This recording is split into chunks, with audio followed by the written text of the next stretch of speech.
What's going on, man? How are you, brother? I'm quite well. How about yourself? Not bad. The WWE Live coming Saturday at the iWireless Center. What's going on, man? Did you just get thrown into this three-man match? What's going on? It's always, very random, and you got to keep your head on a swivel. You never know who you're walking out there against, and I don't mind beating up two people at once. That's always a great time. The triple threat match for the United States Championship. AJ Styles, that Nakamura dude. I can't even say that dude's name. You're going to totally kick his ass. Yeah, I mean, that's the plan. That is the plan for sure. I wouldn't mind walking out United States champion. Not a bad deal at all. When you were first growing up, was wrestling something? Was that a mainstay in your household? How did you get into wrestling? Yeah, I mean, I grew up in Kansas City. I grew up in Midwest, and Midwest had a great history of wrestling. And my dad was a big fan when I was little, so we got to go to a lot of shows that came through Kansas City. And I was always a fan of the big guys that could really move, guys like Boss Man and Bam Bam Bigelow, and it was really cool to see guys like that, like Bam Bam, and the way he moved at 370 pounds was unbelievable. So then Big Boss Man was another guy who was just an athlete. He would slide in and out of the ring, and it was cool to watch. So I carried that into football and what I did, and that got me to the NFL. And then, when I was done in the NFL, I said, well, man, what can I do? And I still had that fascination with wrestling. So it was a great avenue in for me. So you spent about 3 years in the NFL with the Colts and Cardinals. Do you find any similarities between the two sports, between wrestling and football?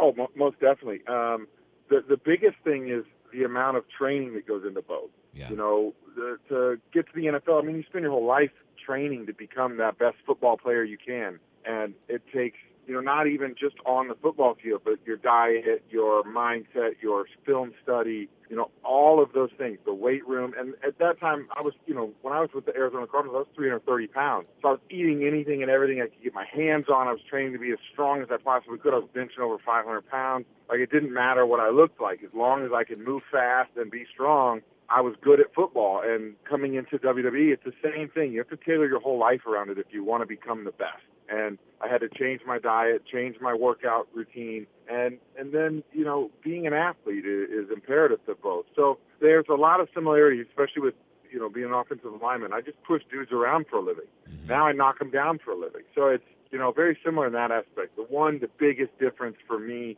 was in football, you wore a helmet and you were taught to, hide your emotions. You didn't want the guy across from you to know if you're hurt, tired, angry, or whatever it may be. And now with WWE, we want to convey our emotions to everyone around the world. We want them to feel exactly what we're feeling.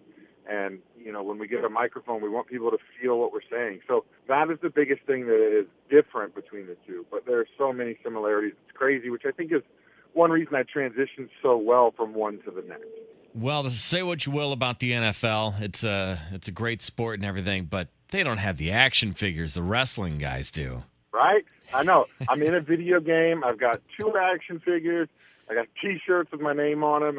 That's pretty awesome. It's very surreal. The little kid in you is always very excited when you get those things. And do you remember the first time you saw your action figure? Yeah, I mean, it was really, really cool. And then the coolest part was when I get a text from an old friend who's like, dude, I had no idea. I'm at Target. This is you. That's really cool when you have somebody that maybe you haven't talked to in a couple of years and they're just buying their kid a toy or something. And they're like, what the heck? I went to high school with this dude. Right. And that's really surreal. It's really cool. Do you have a favorite person right now that you like being in the ring with, whether you're taking them on, where you're beating each other's asses or you're tag teaming? Yeah, I mean, as much as I hate John Cena, I love being in the ring with him because you learn from a guy like that. I mean, he's been on top for so long.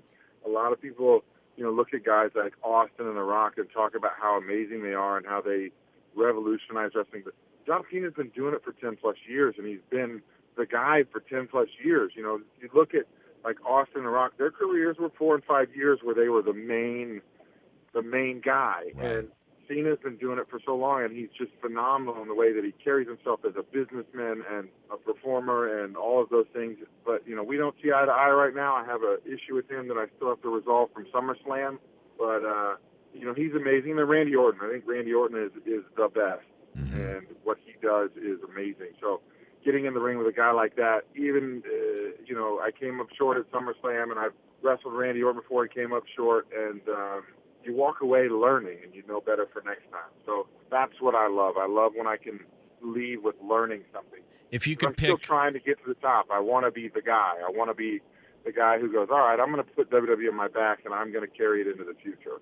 Well, yeah, John Cena's definitely the guy to be following for that. He's the man right now. He's the face, that's for sure. If you could pick somebody past, present, dead, alive to be in the ring with, who would it be? Bam Bam Bigelow. Is that right? Without question. Yeah, he was my favorite as a kid, and might be one of the reasons I started getting tattooed. He had his head tattooed, right. And he was just this gnarly biker dude. And he's 380 pounds and moved like he was 250. He was amazing to watch, and I know that we carry the same attitude. So to get in the ring and throw punches with him would be awesome. And then Undertaker, obviously, I got to punch him in the mouth at the Royal Rumble, and he eliminated me for it. so I learned the hard way that was a bad idea. Yeah. But those two guys are kind of the similar personalities to me and how I carry myself. So I would love to go one-on-one with both those guys. Baron Corbin, we look forward to seeing you in this triple threat match on Saturday. We hope you can walk away with the strap, brother. Right. I mean, that'd be awesome. And I'm looking forward to it. Moline's always fun. I got a couple of friends that'll be at the show. And if you haven't been to a live event, you have to get there because there's nothing else like it. It's not like going to SmackDown with the TV. It's a totally different atmosphere. Come and let loose, be crazy, and enjoy it. It's a hell of a lot of fun, so we'll see you on Saturday, man. All right, brother. Thank you very much. Thanks, Baron. Have a good one, bud. You too. Bye-bye.